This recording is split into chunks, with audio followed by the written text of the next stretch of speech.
Olá, mais uma vez, para dar aulas aqui referentes ao credo básico do que você precisa saber de teologia. Entramos agora na lição 16, a Igreja. O texto está aí lançado para você, peço que você leia por conta própria, pausando o vídeo. E a porção do credo desta aula é a porção que diz: Creio na Santa Igreja Universal. E para introduzir o assunto, eu quero que você preste bastante atenção aqui na pergunta, na resposta aqui de número 62 do Catecismo Maior de Westminster. O que é a Igreja visível? A Igreja visível é uma sociedade composta de todos quantos, em todos os tempos e lugares do mundo, professam a verdadeira religião, junto com seus filhos. Então, confessar, crer na Santa Igreja Universal é algo apenas que os que creem no Deus Trino realmente fazem. Então, o termo igreja ele vem de uma palavra comum que significa convocado para ouvir uma mensagem. Na Grécia existia certa democracia, os cidadãos eles podiam participar do governo da cidade. E no dia da reunião, o mensageiro ele convocava os cidadãos. E a reunião dessas pessoas que ouviam e atendiam essa convocação era chamada de igreja ou assembleia. O termo aqui específico é eclesia. A igreja consiste então de pessoas que ouvem e atendem à convocação divina. Elas deixam os demais interesses para ouvirem a mensagem de Deus e se envolverem nos propósitos dele. Esse quadro ele ocorre no Antigo Testamento, onde é dito que, na verdade, amas os povos, todos os teus santos estão na tua mão, eles se colocam a teus pés e aprendem das tuas palavras. Era o que estava na mente de Cornélio quando ele disse ao apóstolo Pedro o seguinte: Portanto, sem demora mandei chamar-te, fizeste bem em vir. Agora, pois, estamos todos aqui na presença de Deus, prontos para ouvir tudo o que te foi ordenado da parte do Senhor. No Antigo Testamento, Israel é uma figura da igreja visível. A nação ela foi separada, como bem sabemos, por Deus para servir a Ele. Ela foi chamada de congregação, às vezes foi chamada de assembleia, nesse mesmo sentido que a gente vem falando. O ato então de se reunir em assembleia ele é resultado de uma convocação. Existiram várias ocasiões em que existiram convocações, melhor dizendo, na vida do povo israelita, e nessas ocasiões as pessoas elas se reuniam em congregação para ouvirem a mensagem de Deus ou realizar a celebração a Ele.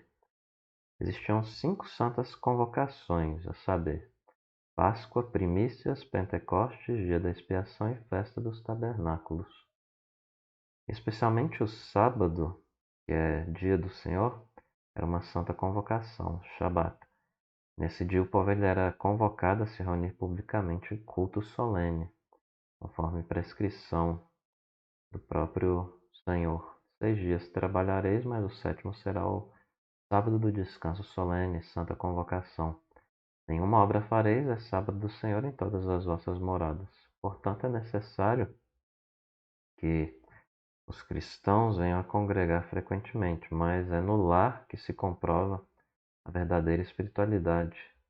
A família toda saindo para congregar em culto solene, segundo Ivan. E no Novo Testamento o quadro da igreja é o mesmo.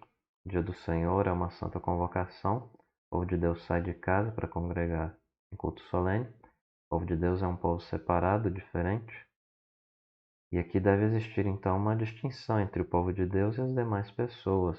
O autor aos Hebreus ele compara as restrições impostas à igreja do Antigo Testamento e as liberdades e glórias da igreja neotestamentária, em Hebreus 12, 18 a 29. O texto aqui que é útil conferir é o de 2 Coríntios 6, 14 a 18.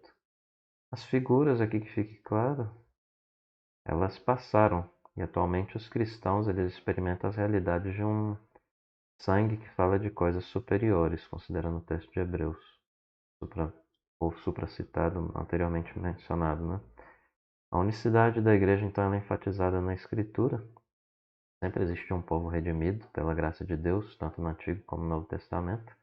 A continuidade dessa igreja veterotestamentária é destacada pelas referências à promessa feita a Abraão. E uma forma administrativa não altera a obra de Deus. A vida da igreja, por conta do cumprimento das profecias messiânicas, teve que assumir uma administração mais simples. A revogação de sacrifícios, rituais que os acompanharam. O sacerdócio levítico, então, foi suprimido, a liderança da igreja visível neotestamentária realizada de maneira coletiva e representativamente por meio de seus oficiais. são os presbíteros e diáconos, e o verdadeiro líder e a cabeça da igreja é o Jesus Cristo. E a igreja não é limitada a um povo. Dessarte não pode haver judeu, nem grego, nem escravo, nem liberto, nem homem, nem mulher, porque todos vós sois um em Cristo Jesus. Nela não há, no sentido salvífico, distinção quanto a sexo, raça, cor, nacionalidade, região, época ou condição social. A igreja ela tem braços abertos para incluir pessoas de todas as nações, povos, tribos e línguas.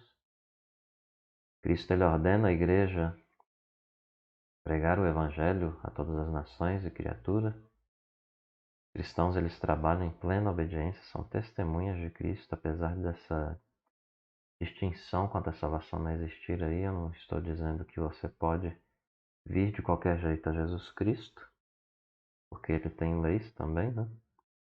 Mas aqui eu destaco isso, que a santidade da igreja, sua vida separada das imundícies do mundo e pureza moral e bíblica devem ser incontestáveis, porque eles são um povo escolhido da parte de Deus, um sacerdócio real, nação santa, povo de propriedade exclusiva de Deus, raça eleita, a fim de proclamarem as virtudes daquele que os chamou das trevas para a maravilhosa luz dele.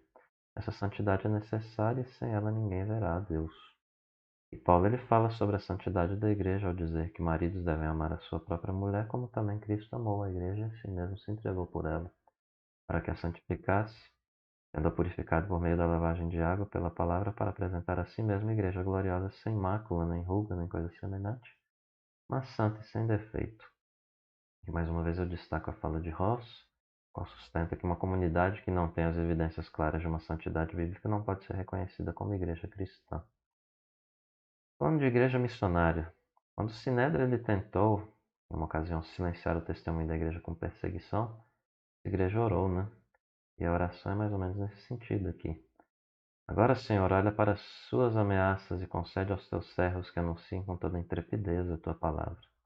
E a resposta a isso está registrada adiante. Tendo eles orado, tremeu o lugar onde estavam reunidos, todos ficaram cheios de espírito, em que intrepidez anunciavam a palavra de Deus. Mais tarde, quando os cristãos então tiveram que abandonar seus lares em Jerusalém por conta da violência da perseguição, a Bíblia informa que os que foram dispersos iam por toda parte pregando a palavra. Então, quando a igreja ela ficou mais organizada, ela separou 2 homens para a obra missionária. A gente vê isso em Atos 13, 1 a 3. Esse zelo missionário no decorrer dos séculos tem caracterizado a igreja. O ID nunca foi revogado e Cristo ele então está presente nas igrejas espalhadas pelo mundo inteiro por meio do Espírito Santo, que vem em nome de Cristo para revelar e comunicar sua obra redentora. É o Espírito que a gente já viu que redime um povo, capacita esse povo a servir a Deus de maneira diligente, de maneira digna. Ele orienta as igrejas por meio da palavra. E aqui eu concluo destacando aquilo que Cristo assegurou à igreja dele: edificarei a minha igreja e as portas do inferno não prevalecerão contra ela. O processo de edificar é por meio da fiel exposição da Escritura. O resultado é uma única igreja, um povo adquirido pelos méritos do sacrifício de Jesus na cruz. A igreja universal é composta de todas as nações, tribos, povos e línguas. É uma igreja santa, seus membros devem, portanto, ter vida santa e irrepreensível, revestida de Jesus. Então, o motivo dos cristãos, eu te indago, congregarem, ele é bíblico? E te leva, reunido com outros cristãos, a sentar aos pés de Jesus e aprender da palavra dele. Seu testemunho dentro e fora da igreja contribui para ela ser reconhecida como santa? Recordando então o que significa igreja, como a Bíblia usa essa palavra, qual a relação entre Israel e igreja, o que o Novo Testamento acrescenta quanto à igreja, a igreja e Israel são 2 povos de Deus ou só um em 2 tempos? Aqui nós acreditamos que biblicamente é um único povo e não 2 povos, com propósitos distintos, igual alguns indivíduos tendem a sustentar. Aquela visão apocalíptica relacionada à escatologia, que é o dispensacionalismo. Nós não queremos assim. E queremos então afirmar uma tese de que a igreja é universal. Por que ela é santa? O que isso significa? Qual a responsabilidade missionária dela? Qual o papel do Espírito em relação à igreja? E mais uma vez, concluímos por aqui.